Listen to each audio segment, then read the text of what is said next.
আজকে এনে মনে করেন ঘন্টা আধা খানি কিংবা 40 মিনিট আগে তাজা না দিয়ে খালি ধোঁয়া উঠবার লাগছে, পরে এগুলো উঠানোর পর দিয়ে খালি আগুন বাইরে আছে।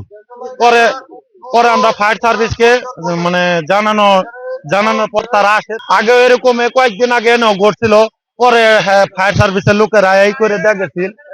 কিন্তু এই যে এরকমই বরাবরই খালি লিক হয়, জায়গায় জায়গায় লিক। আমরা এলাকাবাসী একটাই দাবি, এই গ্যাসটা আঙ্গো যাই হোক তিসার গ্যাস মালিক কর্তৃপক্ষ জানে আমাদের এটা সম্পূর্ণরূপে মানে এটা একটা ব্যবস্থা করে দেয়। ইউনিফিলের যে লাইনটা, এই লাইনের মধ্যে প্রায় লিকেজ আছে জায়গায় জায়গায়, বিভিন্ন স্থানে স্থানে। আমাদের মির্জাবাড়িতে এই লিকেজটা একটু বেশি, প্রায় আগুন লাগে।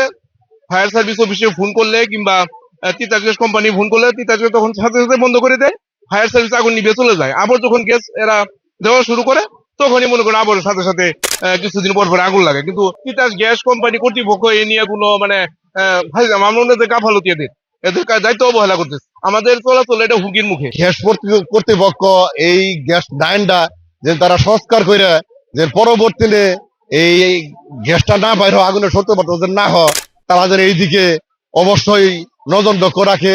এই আগুনটার কারণে এই এলাকাবাসীর যে কোনো সময় বড় দুর্ঘটনা ঘটতে পারে। ধন্যবাদ। এখানে আজকে রাতটুকু আপনারা একটু টেক কেয়ার করবেন, পাশাপাশি গ্যাস লাইনে আমরা কথা বলছি, আপনারাও কথা বলেন।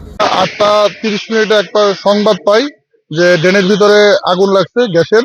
আমরা 8টা 36 মিনিটে এখানে এসে পৌঁছাই এবং 5 মিনিটে অগ্নি নির্বাপন সম্পূর্ণ করি। কিন্তু দুঃখের বিষয় এই যে এখানে প্রতিনিয়তই ড্রেনের ভিতরে গ্যাসের লিকেজের কারণে আগুন লাগতেছে।